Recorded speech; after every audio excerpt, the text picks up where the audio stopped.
Transcription number 375, Magazine 18. Start.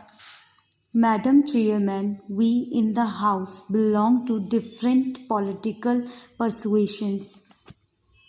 We have differences of opinion in the approaches in the difference matters by the government on particular defense programs. But there has always been, and there is today also, a rare unanimity among all members in our affection and respect for the fighting men of the defense forces. Whether they be in Siachen Glacier, whether they be in our desert frontier, whether they are on the high seas or fighting in the air. My senior colleague, the Defense Minister, Shri Sharad Pawar, during the last 2 months after taking charge, visited the remotest fronts of our country, where our Jawans are in a state of readiness, including Siachen, and participated in naval exercises. He has also taken pains to visit our workers in our defense production units and scientists in the research and development units who are giving able support to our defense efforts.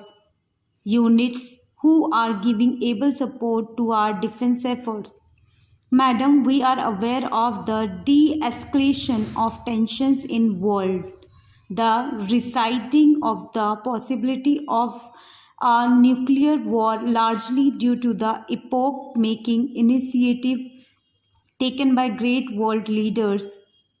But then, as far as India is concerned, we have to live with the geopolitical regional situation and our threat perceptions in our immediate environment, which are of an extremely serious nature. We are aware of these threat perceptions. We are aware of Pakistan's nuclear capability and program, and we are aware of the rate at which Pakistan is arming itself, the way they are acquiring more sophisticated arms from the United States, China, and even the reported acquisition of Iraqi tank from Saudi Arabia. We are all only too much aware of their involvement in destabilization of our country in Jammu and Kashmir and Punjab. We are also aware of the military developments in China. I do not want to go into the details, but I would like to assure the honorable members that a very detailed and systematic assessment of the strategic and technological environment faced by this country has already been prepared by the defense planning staff and the concerned ministries, including the Ministry of External Affairs. It is in a process of detailed discussion in a Ministry of Defense. After finalization of this document, it will form the basis for determining our principal security objectives and planning strategies in our defense during the 11th five-year plan. I, as the Minister of State in the Ministry of Defense, had recently an opportunity to visit Russia and chair a meeting on Indo-Russian Defense Cooperation. That was 2 or 3 days before the happenings there, the coup.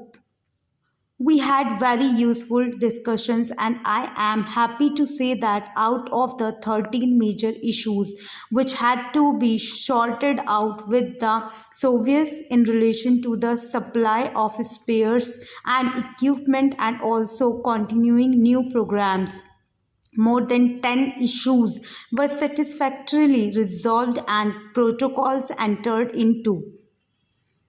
The discussions were very cordial and productive.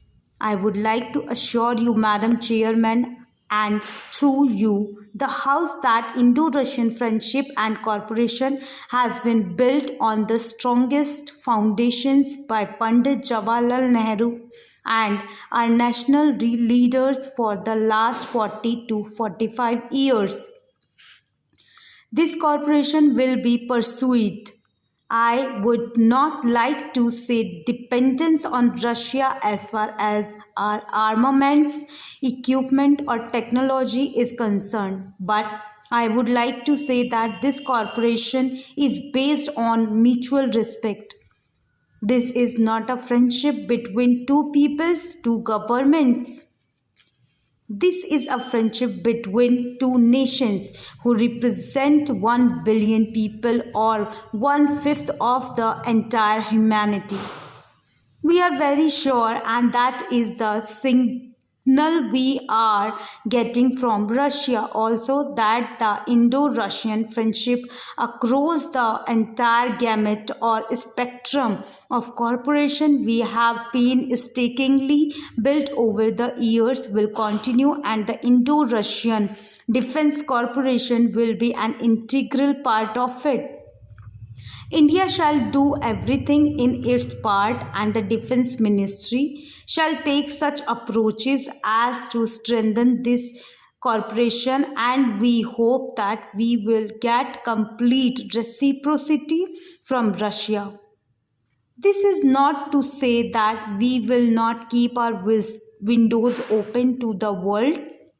This is not to say that we will in any way compromise our defense preparedness in relation to the necessity of getting stores, getting equipment, modernizing our armed forces. At no stage will our defense preparedness be compromised. Madam Chairperson, we are all aware of the constraints of the defense budget. It is a part of the constraints of the overall budget of the nation. This year, the defense budget has been enhanced by 3% over the budget estimates of 2011 to 12.